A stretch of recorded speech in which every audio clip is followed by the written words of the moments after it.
Thanks so much for staying on. A look now at our stories. Deputy Chairman of the Electoral Commission in charge of corporate services, Bosman Asari, has defended the EC's refusal to heed to the NDC and other parties' demands for a forensic audit of the voter register. Speaking on Newsfile a while ago, Dr. Asari indicated that his outfit made it clear to the NDC at the last meeting between the two parties that their concerns were either addressed or being addressed. He assured the public that there is no cause for alarm as the voter register is credible. All these discrepancies, the commission has addressed them. I know currently as we speak, how the code is still there. The code 751, that 711*51, that code is still there. And we've never had people saying that they've checked and they couldn't find their names. But what the commission is saying is that because of the time frame, we can't do the physical re-exhibition. But we are going to allow this particular one, which will go on till election day. As you know, we have the election, my brother mentioned that about 60 days to the election. You need to have a final register. As soon as you have the final register, that's what you are going to use. So when the commission gives the time, I know there are countries, people register, same day registration, you vote. Unfortunately, we don't have that in Ghana. What the commission is doing on Tuesday, we've invited the parties, the CSOs, the donor partners who attend IPAC meetings. The independent presidential candidates will also I be need there? to check if the letters were sent to them. Okay. So what we are going to do and it's only one item agenda. Okay. A discussion on the 2024 voters register. And something, you know, in our local parlance, when we say a blind man says, I'm going to hit you, he knows what. Yeah, that's his foot on the stone. So clearly, what the commission, the exhibition is meant to address this. The 243,000 he mentioned, those were transfers from 2020, 2023, which were added onto the transfer, and the commission has done all that. So on Tuesday, I'll be happy. You will not be around. You will see the presentation, and if there are questions, that's why I know the parties have the capacity to know we've given them the right document. Meanwhile, PNC flag bearer Bernard Mona, who was disqualified by the Electoral Commission, says the errors pointed out by the EC that led to his disqualification were insignificant, insisting the EC makes such mistakes too. So these incomplete records or particulars refer to a date that is omitted, refer to a polling station name that is omitted, refer to a polling station code that is omitted, refer to a telephone number that is omitted, and sometimes on one set of forms, all the information is provided. On some other forms, the information is not provided. So we simply corrected them and returned them to the Electoral Commission. Something. These are the errors the Electoral Commission identified and brought to my attention on the 14th. And on the same 14th, the corrections were done to the Electoral Commission. On the 20th, take note, 14th to the 20th is 6 days clear. On the 20th, when I started getting calls from other aspirants, and I keep telling people that the political space is just a circle. All of us are inside there and we play together. I know what problems the CPP have faced. I know what problems the LPG faced. I know what problems every political party faced with their nomination forms because we talk to each other. In the end, I called Jean Mensah, she could not respond. I called Sami Tete, she could not respond. I called Dr. Bosman. He responded and said, over the night, the committee gave them some report. They have issued letters, but he was heading to the office. Who said that mistakes are not bound in human institutions? This is the Electoral Commission's own nomination forms. Go to page 139, and it talks about candidates' personal records. On the candidate's personal record, 1, name. 2, voter ID number and polling station. 3, it says 6. Then they put M and F. On his part, NDC MP for South Dine, Roxanne Nelson Dafemekpo, also said the EC's parliamentary forms are riddled with errors and deserve to disqualify itself from supervising over elections. The parliamentary nomination forms is riddled with errors. I sent information to EC that I have identified as many as 4 paragraphs under declaration with errors. So, for instance, if we had proceeded to endorse them the way EC released them, I would have disqualified myself, for instance. Do you find? So I'm making a point that the EC itself, in its official documents, made errors. And that's why Bernard said, these are trivialities. You see, the use of district is confusing. They should say constituency because the polling stations are located in the constituency. The law is clear that your endorsement must come from districts. It must come from constituencies. No, it's district. Hold on. It Two must come. endorsements from a district. They quoted that. They did it. The law mentions constituencies. So that error comes from the EC. The law speaks of constituencies because polling stations... You are not changing the regulations here. The polling stations are gazetted in constituencies. No, you are trying to change the regulation. The law. The regulation says that is the law. You should have two people endorse you from each district. Then there has to be an error.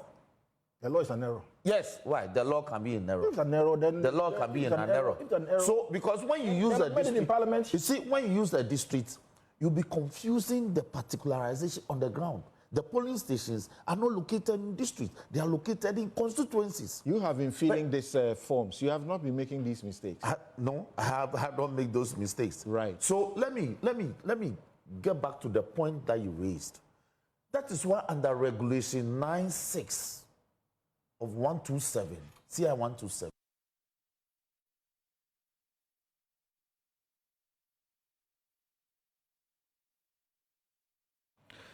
Time now to go straight to the election headquarters. And Asante Hino Otumfuo said to explain that even though Dr. Matthew Opoku-Prempeh, the vice presidential candidate for the NPP, is his nephew, that does not mean that the Manhyia Palace supports the NPP. Otumfuo said to the Second, said this when the NDC vice presidential candidate, Professor J. Nano Poku-Agyeman, paid a courtesy call on him.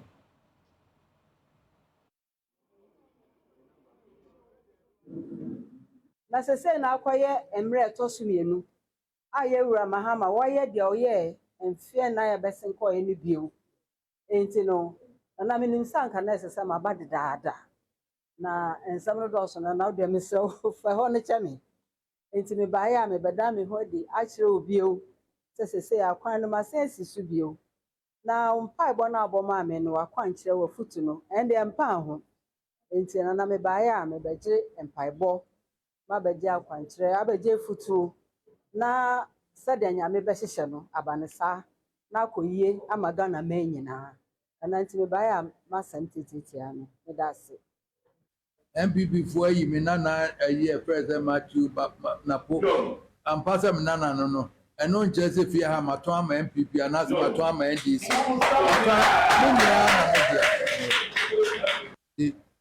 na se na insha na mde ma ona bibia wo ye no ko aho brase ne awuraba sem no nyina fa yen zen boko na nyame no ananim bi osi ne hene se nyame ansu nyina wontimi ni nyame se munni a munni nyame se mu bedi a mo ye den a mo bedi sa na eye nyame nhyehyɛ bibia mfa abotre na mfa mpa bonta che ne nkoma ne ye mo.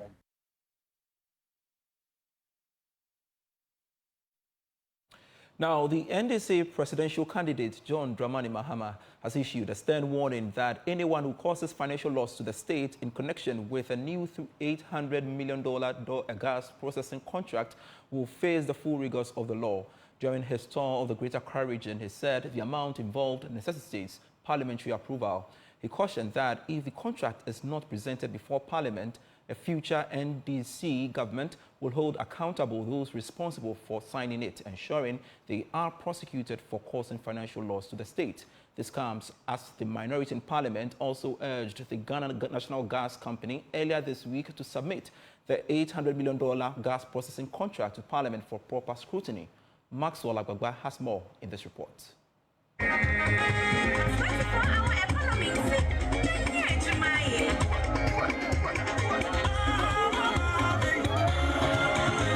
The NDC presidential candidate John Mahama arrived in the Blakman North constituency as part of his tour of the Greater Accra region, making the sign of the number 8. Addressing the crowd, he pointed out that the NPP had declared they would break the 8, but now he symbolically holds the 8, questioning how the NPP intends to achieve their goal. They said they were going to break the 8. Unfortunately for them, the 8th is with me. Breaking the 8, breaking the 8, breaking the 8. Nyumawoko, Neka 8, Ekeha John Dramani Mahama.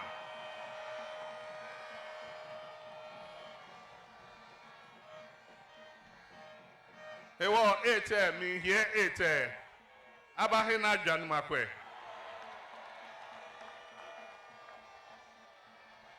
I am holding the 8. Let them come to me and ask for the 8 to break. The 8 is going to break. It's going to break 8 years of corruption. It's going to break 8 years of economic mismanagement. It's going to break 8 years of impunity. It's going to break 8 years of arrogance. That is what is going to break. And so I have the 8. And NDC is going to win 7th December 2024 with number 8 position on the ballot.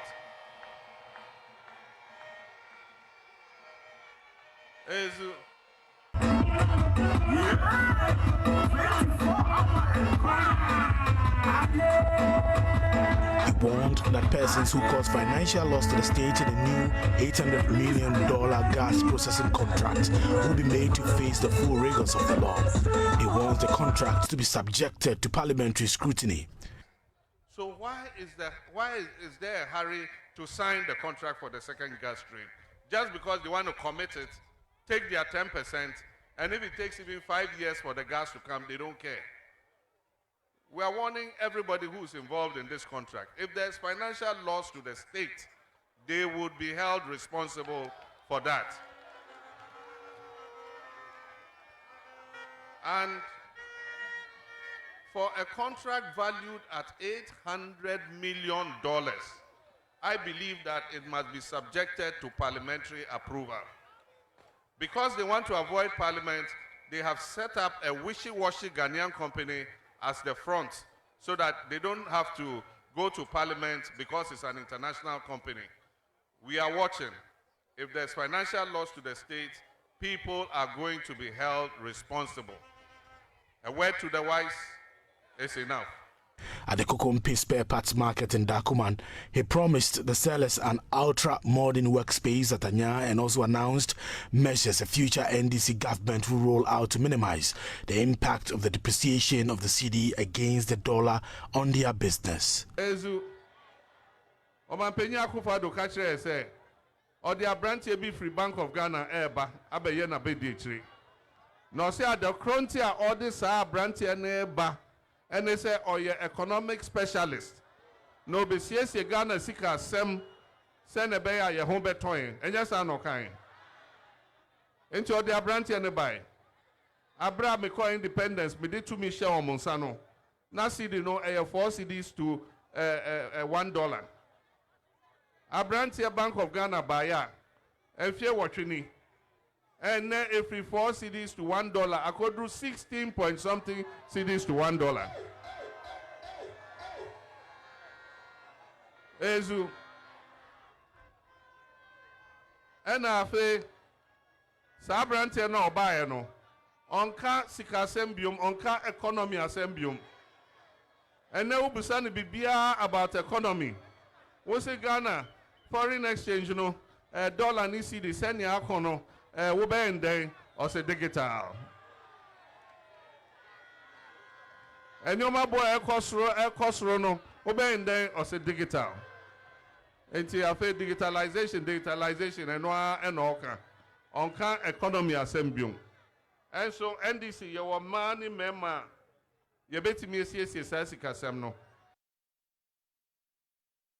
From the NDC, let's now talk about the NPP because its flag bearer, Dr. Mahmoud Bawumia, has called on Ghanaians to elect him as president, describing former President John Dramani Mahama as a second-hand president. Dr. Bawumia argued that his leadership offers fresh ideas and new direction, constructing it with what he perceives as the outdated and ineffective governance of Mr. Mahama. He made these remarks while addressing a rally in Kangmuli in the Elembele district as part of his 4-day tour of the Western region. to rally in Kambale in the Elembele district on day 2 of his 4-day tour in the Western region, Bawumia cleverly analogized a vote for him brings a brand new tier-rubber president, whilst a vote for former presidents gets a home-use second-hand president. This highlights the difference between Bawumia's promise of innovative solutions and Mahama's perceived lack of new ideas.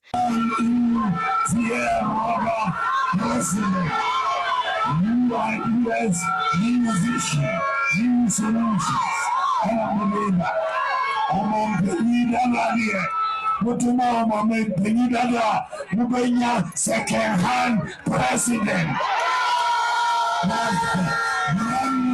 Any second-hand, blame on the plan. Brand new, any second-hand, blame on the plan. Brand new, any second-hand, blame on the plan.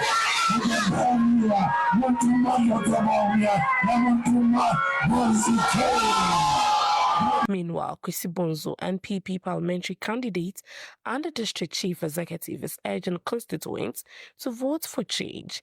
He notes that after 16 years under the NDC, Emmanuel Amakofibua, the constituency has seen no development. Bonzo, who won the NPP primaries with 66.4% of votes, pledges to do more as Member of Parliament. 16 years, they do my mind. MP, Minister, one Deputy Minority Leader. He has nothing to show in this constituency. For the first time, we are going to elect an MP in our constituency. We need a parliamentary majority. We need a parliamentary majority to help President Bawumia to deliver our mandate. That is why I'm asking you. I am pleading with you that for the fourth time, I didn't give up. I am here. I know, inshallah, you push me to Parliament. At a stakeholders' engagement at Atuabo Chief Palace, President of the Eastern Nzema Traditional Council, Awolai Amiye Kwenyile, praised Dr. Mahmoud Bawumia for his dedication to digitalization. He also urged for the establishment of STEM education in the Nzema enclave. Amanfo ekeka mayense na Western region cry why yesi bibi ede STEM program ebi ni bebia ewa enti yebesa se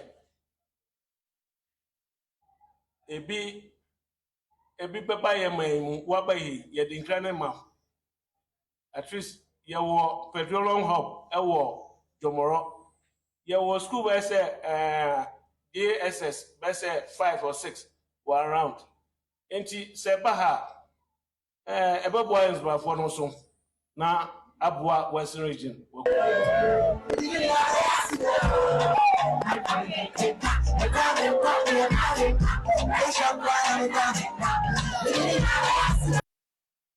Now, the Minister for Chieftaincy and Religious Affairs, Stephen Asamoah-Boateng, has assured that the people of the Western region will see government's commitment to fix the Bamboeswa Highway for easy movement of goods and services. Speaking at the climax of the Wala Damba Festival, he disclosed that the road is one of the priorities of government, and Cabinet last week took a decision on it, and the contract has already been awarded for its construction.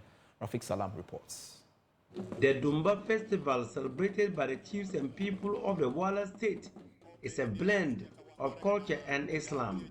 It serves as an opportunity for the chiefs of the Wala state to pay allegiance to the overlord and for the people to reunite for the development of the area. For the past 3 years, the security of the Wala state has been threatened, resulting in the gruesome murder of 70 men, majority of whom being night watch men.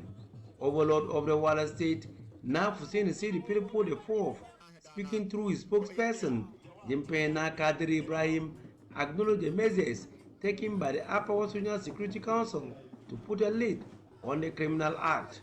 He however pointed out that inadequate street lights in the municipality continue to pose as a threat to the security of the area. One NAPO Hussein Sidi Pilipo IV, for the umpteenth time, spoke of the Bole Bamboeswa Highway, which gives nightmares to commuters. The deplorable nature of the Wale-Bamboy road is legendary.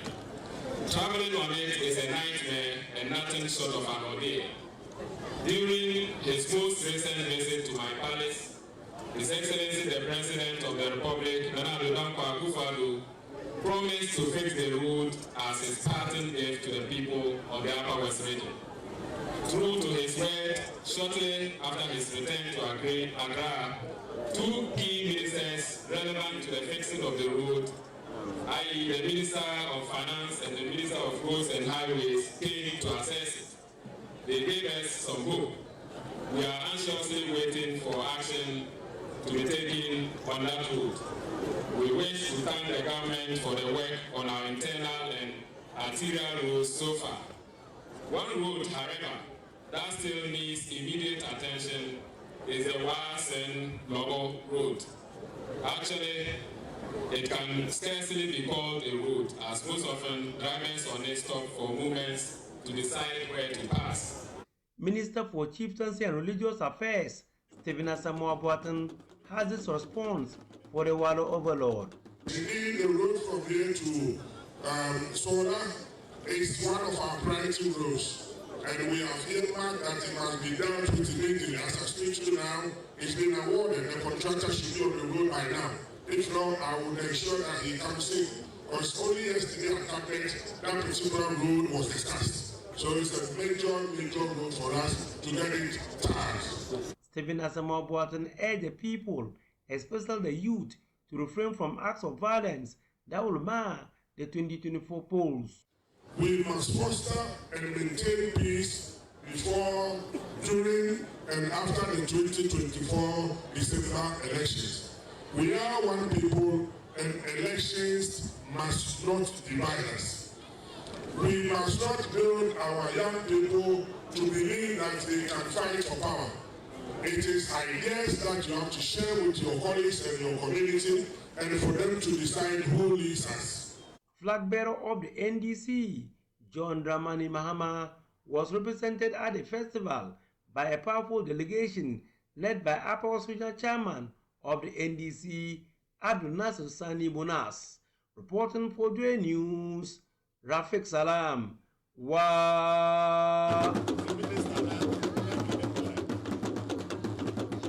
Back from the break, this is still Joy Newsroom.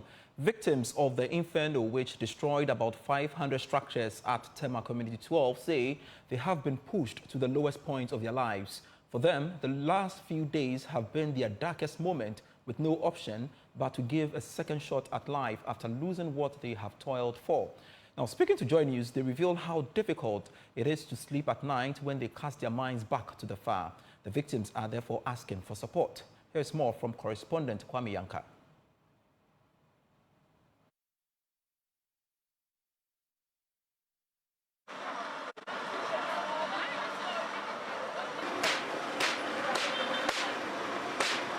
As promised by Member of Parliament for Tema Central, Ninoy Hansen Norte, and NDC's parliamentary hopeful, Ebi Bright, temporal measures are being put in place, including where victims who lay their heads, makeshift washrooms, potable water, among other necessities.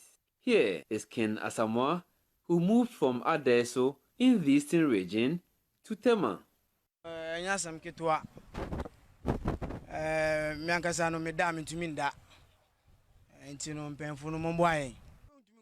I'm experiencing sleepless nights. I sell coconuts and haven't been to work since last week. We need help to restart life. I can't imagine myself going through what is happening at the moment. Charlotte Kofi is a mother from Anochi in the western region, and taking care of the children at this point has been nothing short of difficult. Because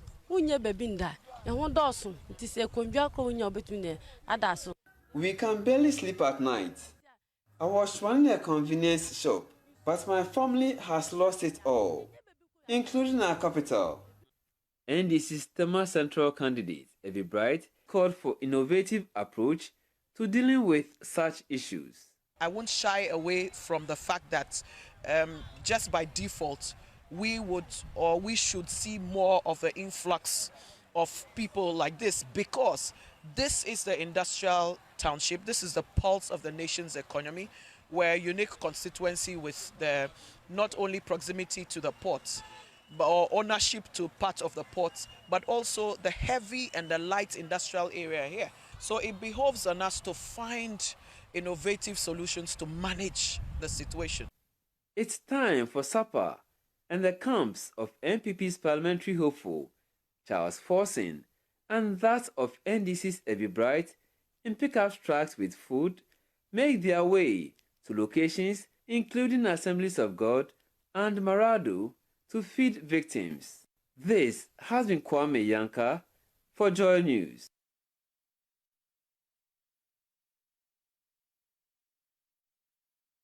In more news, environmentalists are whipping up support for action against activities leading to climate change in Ghana. The call was made at a climate gallery exhibition organized by the Climate and Development Network Knowledge to find more homegrown solutions to tackle climate change. James Aveji was there and filed this report.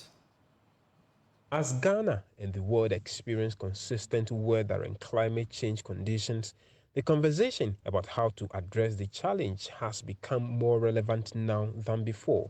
In the bid to find some homegrown ideas, the Climate and Development Knowledge Network, CDKN, has gathered some young climate enthusiasts here at the University of Ghana for some innovative solutions. This is about 11 of the projects. This is just a few of it. We have a lot, but this is 11 of the projects. And the focus were on green businesses, innovation from waste to resource, whether plastic or bio waste, and then from knowledge sharing and brokering. That is, how do you churn knowledge into different materials for dissemination across different sectors, and also technology and innovation. So we have the games, the literacy campaigns, and then the artificial intelligence and virtual reality initiatives as well. So this is the start. This is the start. Okay, so I throw this. So it's 6. I play a 6. So a 1, 2, 3, 4, 5, 6, which is a red. Yes. So you pick one card from here. From red. Yeah. So this is the course. Yes. Solar radiation. Solar radiation. What was this about? So now that it's a Pictionary, you have seen this. You're supposed to draw it. Oh, so you draw solar radiation? Yes. So do you know what I would do?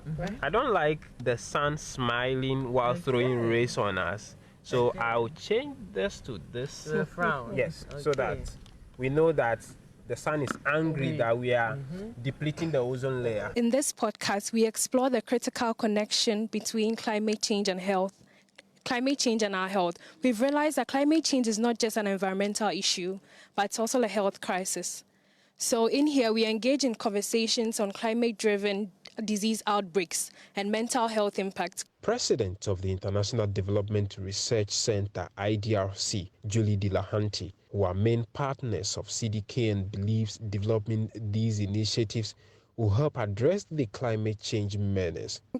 Some of the programs that the youth are coming up with and that others, they're really going to have a huge impact. So things like using artificial intelligence to predict climate risk, those kinds of programming is really what's going to make a difference in the future.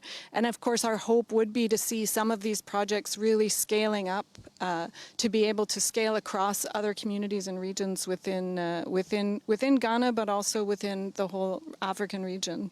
Environmental scientist at the University of Ghana, Professor Christopher Gordon, calls on more young people to join the fight against climate change. Climate change and the impact of climate change is a problem of the youth, caused by your elders who have no clue on how to solve the problem. So please, take this fully, own it, move it forward, and prosperity will be your judge, as prosperity shall judge us. But in all of this, the clarion call is for you and I to take personal initiative to mitigate the effect of our actions on the climate as well as the environment. From the Center of Climate Change and Sustainability Studies here at the University of Ghana, my name is James Aveji for Joy News. More on sustainability matters. Katanga Alumni Association has handed over a tricycle and 10 large bins to the University Hall of the Kwame Nkrumah University of Science and Technology to aid waste disposal and management efforts at the hall. The equipment has come to support waste transportation and collection, which have become costly owing to frequent breakdowns of existing waste disposal vehicles. More in this report. The University Hall of KNUST, known as Katanga, accommodating over 700 students yearly, was faced with a shortage of waste bins. The student accommodation facility was also compelled to use an already faulty waste collection vehicle. The University Hall Alumni Group, named Katanga Alumni Association, led by the global president Nana Otumfuo, identified the hall's urgent need for waste management support and rallied resources to address the situation. He reiterated the alumni's commitment to supporting the hall. At every point in time when we have to spend, we look at things that are of need. So traditionally, we have donated to social causes. This year, we felt that the hall itself has needs. So we kind of snooped around, got to know that they were in dire need of a vehicle to cart their rubbish and waste from the hall, as well as get some bins. So we decided to put our efforts in that, and fellows got together and contributed to make this happen today. We have a commitment to continue to support the hall in more ways than this. University Hall Master Dr. Yao Elikem indicated that the consistent repairs of the broken vehicle led to excessive maintenance costs. He was therefore elated for the intervention to ease financial burdens and contribute to the cleanliness of the facility. You know, we generate a lot of metric tons of waste every day, and we have to take it to the dump site. And taking it to the dump site, we need a vehicle. And it's the Aboboya normally we use, the whole university, everybody uses Aboboya. And ours, we had two Aboboyas, one broke down, and then we had the other one to, we have to be, almost every day we have to be repairing, taking it to the maintenance shop. And it costs us a lot of money. So we were trying to see where we could budget for a new one, buy a new one. Then immediately, alumni came to save us. That's why I said, it's like a telepathic communication. What we're thinking, they take in that direction for us, and it brought us the Aboboya and then the dustbins. We need the dustbins too, so it brought us. So we're very delighted about it. Reporting for Joy News, my name is Clinton Yabua. Watching Joy Newsroom, we are back with some business news. Please stay. Welcome back. We continue with the rest of our stories, and the Ghana Institution of Engineering has inducted 114 members into the class of professional engineers at its 43rd induction ceremony held at the Engineers Center. President of the institution, Engineer Kwabena Bimpong, urged the new engineers to continually seek opportunities to upgrade their skills. He spoke at the 43rd induction ceremony. Here's a report. The inductees were made up of 103 candidates who participated in the professional engineering examination and 11 candidates who participated in the confirmation hearing route and passed. The 103 inductees who passed their various examinations were from each of the 4 technical divisions, 47 civil technical division, 21 mechanical agri-technical division, 9 chemical mining technical division, and 26 electrical electronic technical division. Addressing the inductees, President of the Ghana Institution of Engineering, Engineer Kwabena Bimpong, called on the newly inducted members to ensure they adhere strictly to the ethics and requirements of the institution in their various fields of practice. It is therefore no small responsibility that you take on today. We at the Ghana Institution of Engineering have always prided ourselves on fostering a spirit of excellence among our members. And I trust that you, our new inductees, will continue with this tradition.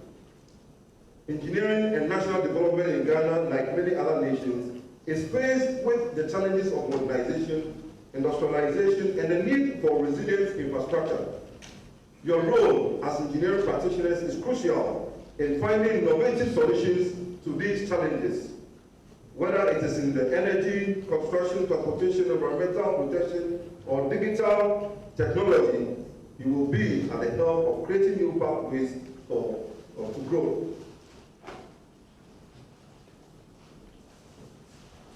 Your voice is needed to influence policy and drive strategic initiatives that will shape the future of our nation. The induction ceremony marks the recognition of achievements and expertise of engineers who have undergone rigorous training and examination processes to earn their professional status. The inductees were presented with certificates symbolizing their official recognition as professionals in the field after swearing the engineering oath. The Vice Chairperson of Parliament's Finance Committee, Patrick Yabuama, is pushing for more incentives for indigenous companies. The lawmaker argues that such initiatives could help retain more forex in the country in aid of Ghana's economic recovery. He made the remarks on the sidelines of the 25th anniversary of John Moore International, an indigenous transport and logistics firm which is hoping to expand its operations in the coming years. There is more in the following report. Celebrating a milestone of 25 years, that is the story of John Moore International, an indigenous Ghanaian company which says it aims to exceed expectations in the logistics and transport sector.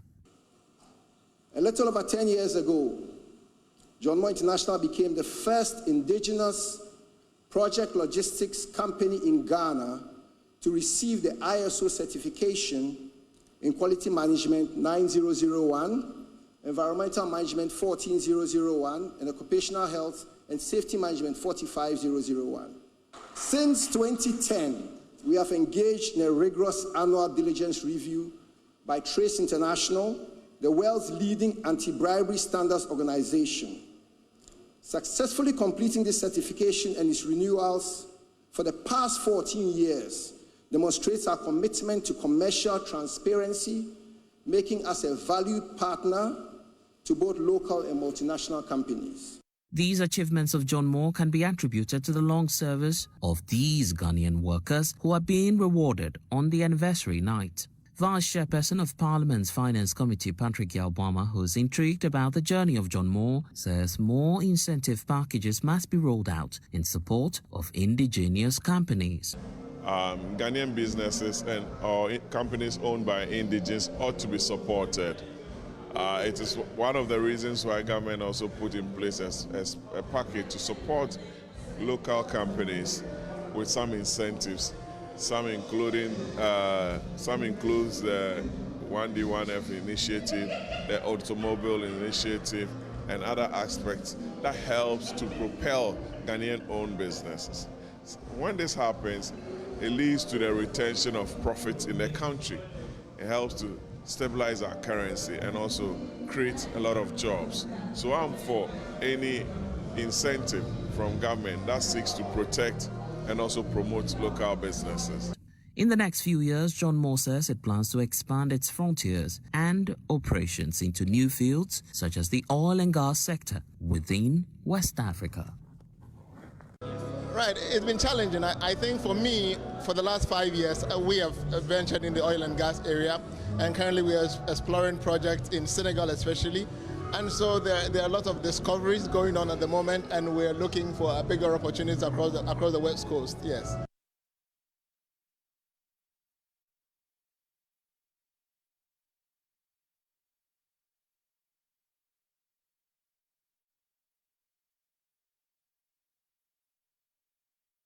As calls to introduce practical agriculture at the basic and secondary school level increase, my colleague Danisha Poma Ejay explores how the headmaster of Okanta Presby Basic School leveraged the school farm competition organized by Cosmos Innovation Center to ignite his pupils' interest in the sector on this week's episode of The Food Chain. Meshach Okuno was posted to Okanta Presby Basic School in January 2023, where despite significant infrastructure deficit and inadequate learning materials, he remained undeterred by the glaring challenges. Determined to create a source of internally generated funds for the school and provide his pupils with practical agricultural knowledge, he seized the opportunity presented by the school farm competition organized by the Cosmos Innovation Center. When I came here, the school wasn't even having the land. And they were not aware of this Cosmos Innovation Center school farm project. Okay. But in my previous school, I was a farm manager there before I became the headmaster. So quickly, I told them about the project, and the teachers were, oh, why not? Let's do it. If they will not take the profit from us and we will sell it to generate internal funds for the school, then let's do it. So the teachers understood, the PTA understood, the school management committee, they also understood.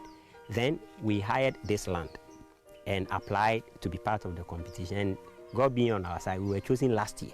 Nice. So we cultivated sweet peppers last year. And this year, we are cultivating cabbages.